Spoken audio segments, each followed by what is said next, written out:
Comment Dieu nous exauce? C'est une question que beaucoup d'enfants de Dieu se posent.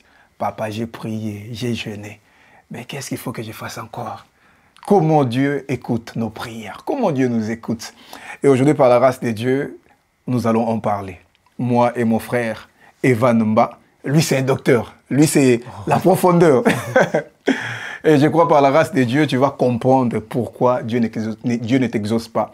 Et ma prière pour toi est qu'après cet enseignement, que tu puisses prier. Et cette fois-ci, je crois que Dieu va t'exaucer parce que tu auras maintenant la connaissance. Parce que parfois, mon peuple périt simplement parce que mon peuple n'a pas de connaissances. Et aujourd'hui, je crois par la grâce de Dieu, tu auras la connaissance. L'homme de Dieu, comment Dieu nous exauce.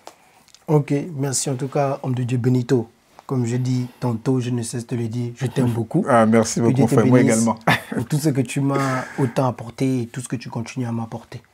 Comment Dieu nous exauce, un thème très très important, très capital. Ouais. Parce qu'évidemment, hein, tout le monde crie à Dieu tous les jours, mais souvent on ne voit pas l'exaucement et ça peut nous frustrer dans notre marche.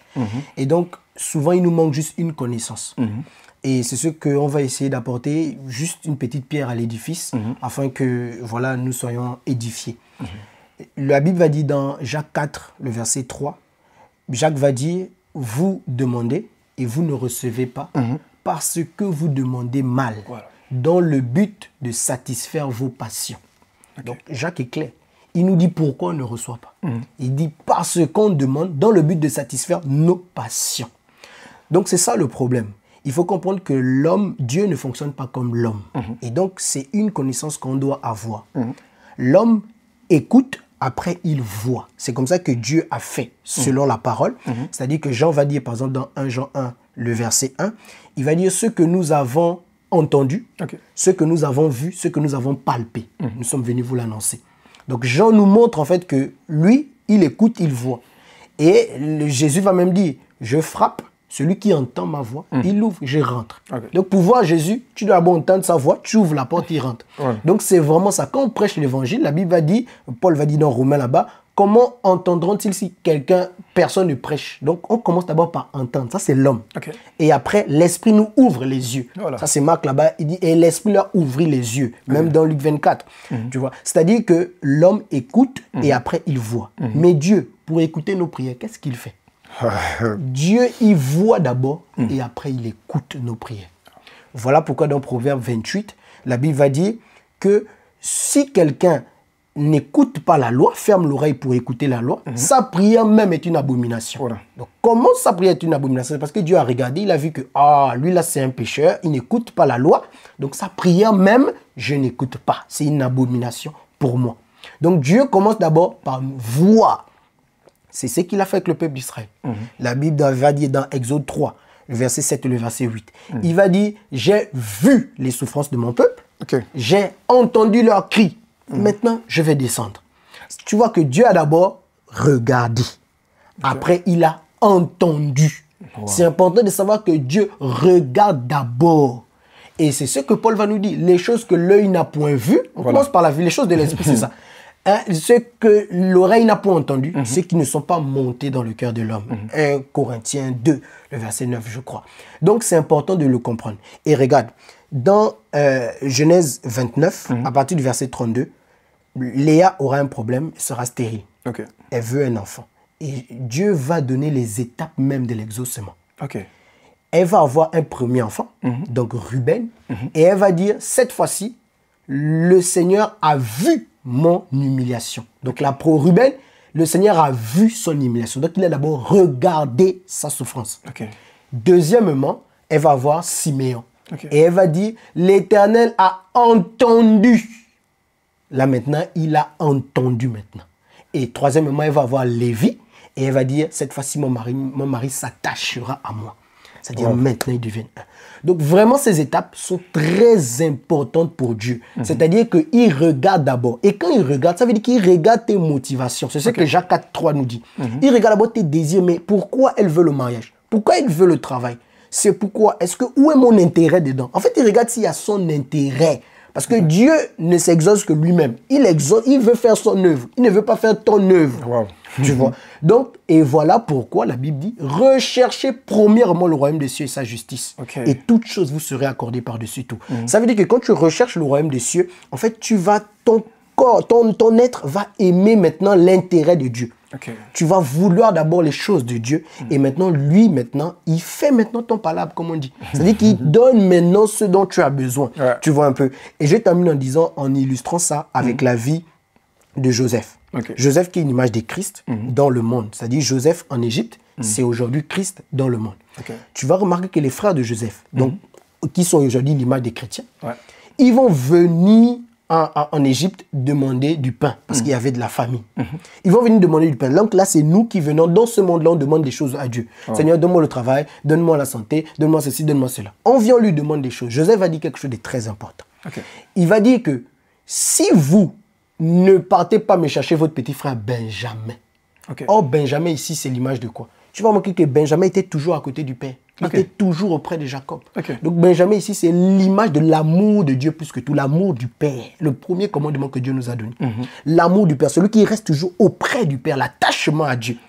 Et Joseph va lui dire, si Benjamin ne vient pas, je ne vous donne rien. Allez-y me chercher Benjamin. Ça veut dire que quand tu demandes quelque chose à Dieu, il te demande où est Benjamin, où est mon intérêt, où est l'amour de Dieu plus que tout dedans. Tu vois un peu? Et qu'est-ce qu'il va faire? Quand tu vas chercher, qu'est-ce qu'il fait? Il garde Siméon en prison. Joseph a gardé Siméon en prison. Siméon, on a vu tout à l'heure, le deuxième fils de Léa, c'est quoi? Dieu a entendu. Donc, c'est-à-dire que son oreille est en prison tant qu'il ne voit pas Benjamin. Donc, son oreille est fermée tant qu'il ne voit pas son intérêt, l'amour de Dieu plus que tout. Donc, voilà le souci vraiment qu'on doit évoquer. C'est-à-dire que tes prières, tu les fais pour qui, pourquoi? Où est l'intérêt de Dieu dans tes prières? Va chercher Benjamin, sinon le Siméon reste en prison. L'oreille de Dieu est fermée. Donc recherche premièrement le royaume des cieux et sa justice. Et toute chose te sera accordée par-dessus tout. Que Dieu vous bénisse. Waouh, quelle profondeur. Vous écoutez les docteurs. Que Dieu vous bénisse, l'homme de Dieu. C'était tellement profond. Il n'y a même pas de commentaires. Alors, nous allons aussi ajouter. Amen, amen. L'homme de Dieu a tellement bien parlé, c'est un point très capital. En tant qu'enfant de Dieu, tu dois les comprendre. Parfois, tu te poses des questions, mais pourquoi jusqu'aujourd'hui, Dieu ne répond pas à ma prière? Dieu veut savoir quelles sont tes réelles motivations. Et nous allons lire aussi un passage pour continuer, toujours dans le même élan. Nous prenons Matthieu chapitre 6, les versets 4 à 6.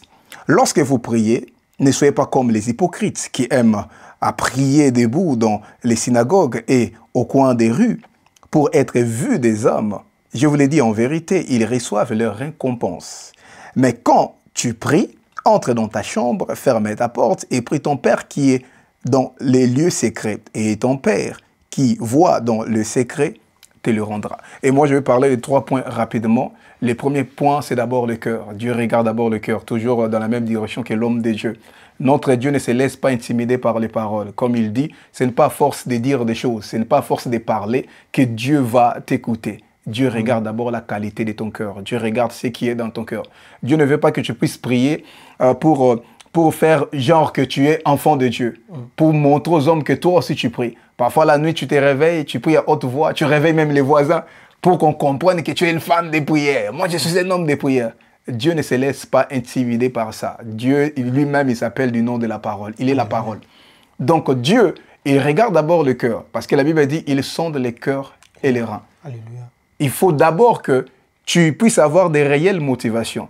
Et lorsque tu pries, Dieu veut d'abord que tu puisses prier avec ton cœur, non simplement avec des paroles en l'air. Amen. Dieu ne veut pas que tu puisses simplement l'adorer avec ta bouche, mais que ça vienne d'abord de ton cœur. Il dit, ce peuple m'honore des lèvres, alors que son cœur est éloigné de moi. Alléluia. Lorsque tu viens pour prier, il faut d'abord que tu utilises ton cœur. Pourquoi Dieu veut que tu utilises ton cœur? Parce que Dieu nous parle par le cœur. Le Saint-Esprit nous parle par le cœur. Et si tu ne viens pas avec le cœur, pendant que tu pries, le Saint-Esprit va te parler. Mais tu ne vas pas tirer attention à ce que le Saint-Esprit te dit, simplement parce que tu veux seulement parler. Alors que lorsque nous venons prier, on ne vient pas seulement parler, mais nous venons aussi pour écouter Dieu. Parce que la prière, comme quand on était à l'école le dimanche, on disait que c'est un dialogue entre les chrétiens et son Dieu. Donc quand tu viens prier, tu dois venir avec son cœur. Il arrive des fois, tu viens, tu adores Dieu, Dieu, je te loue, je te célèbre. Alors que Dieu te dit dans ton cœur, réponds-toi. Dieu te dit ce que tu as fait pendant la journée, ce n'était pas bien. Cette personne-là à qui tu as parlé mal, va lui demander pardon. Mais quand toi, tu n'es pas venu avec ton cœur, tu veux seulement parler et finir. C'est la raison pour laquelle beaucoup ne grandissent pas. Pourquoi ils ne prient pas avec le cœur? Dieu demande d'abord la sincérité du cœur. La deuxième des choses, c'est la foi. Or, la Bible le dit dans Hébreux chapitre 11, le verset 6. Or, sans la foi, il est impossible de lui être agréable, car il faut que celui qui s'approche de Dieu croit d'abord que Dieu existe et il est le rémunérateur de tous ceux qui le cherchent. Dieu agrée d'abord la foi. Dieu n'exauce pas d'abord la prière, mais Dieu exauce la foi. C'est-à-dire, la prière ne finit pas lorsque tu dis Amen. Non, la prière continue. Même quand tu dis Amen, l'attitude que tu as va déterminer si Dieu va t'exaucer ou pas. Comment se fait-il que toi, tu viens de prier, Dieu change mon mari, mais après tu commences à dire, mon mari, il ne va jamais changer. La personne qui l'a envoûté est morte, il ne va jamais changer. C'est la preuve à suffisance que tu ne crois même pas à ta prière. Comment se fait-il que tu viens de prier, Dieu change cette situation, mais après tu commences à avoir des soucis. Après tu commences à développer la dépression. C'est que tu ne crois pas à ta prière.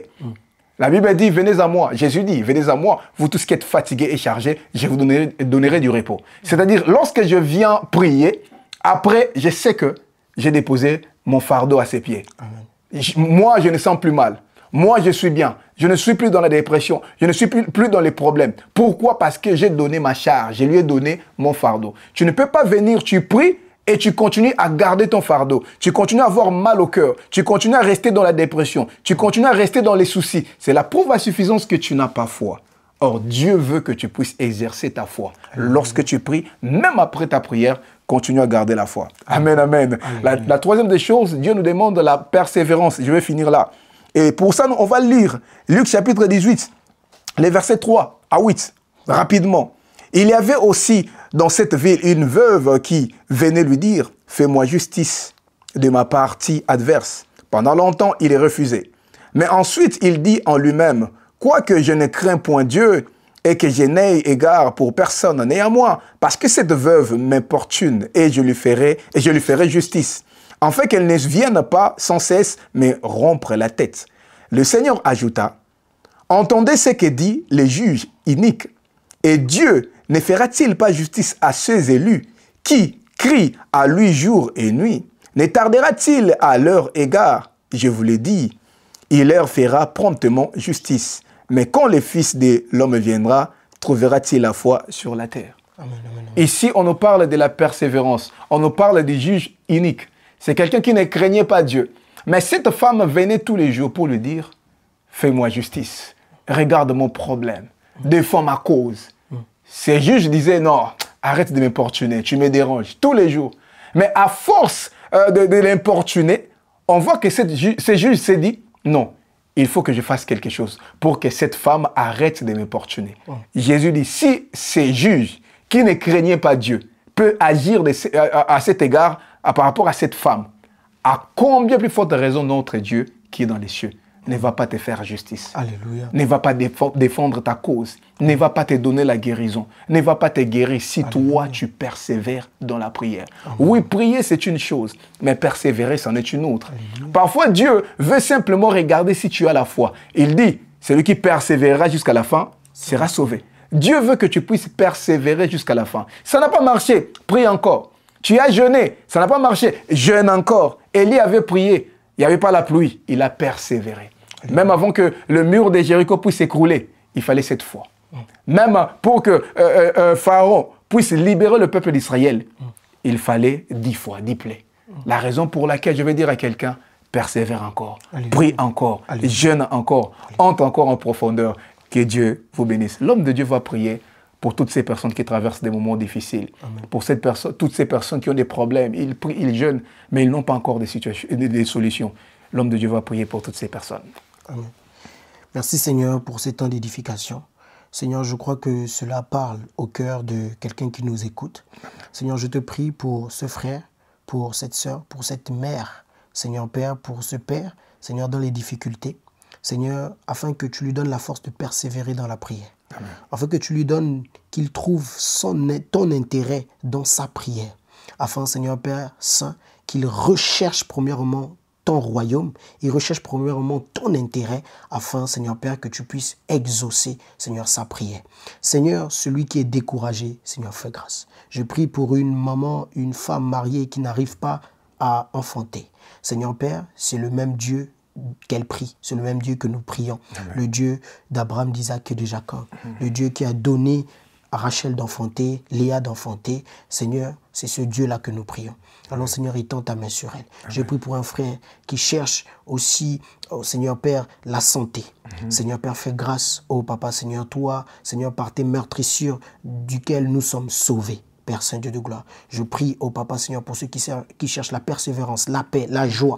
Seigneur, donne-leur du sang raciné en toi. Amen. Père Saint Dieu de gloire. Pourvois, Seigneur, à nos besoins comme tu as promis. Seigneur, toi le véritable Père, nous avons confiance en toi. Seigneur, nous ne doutons même pas une seconde, Seigneur, que tu feras grâce. Seigneur, pour tous ceux qui nous écoutent, au nom de Jésus-Christ. Amen. Amen. Que Dieu vous bénisse abondamment et on se voit au prochain enseignement.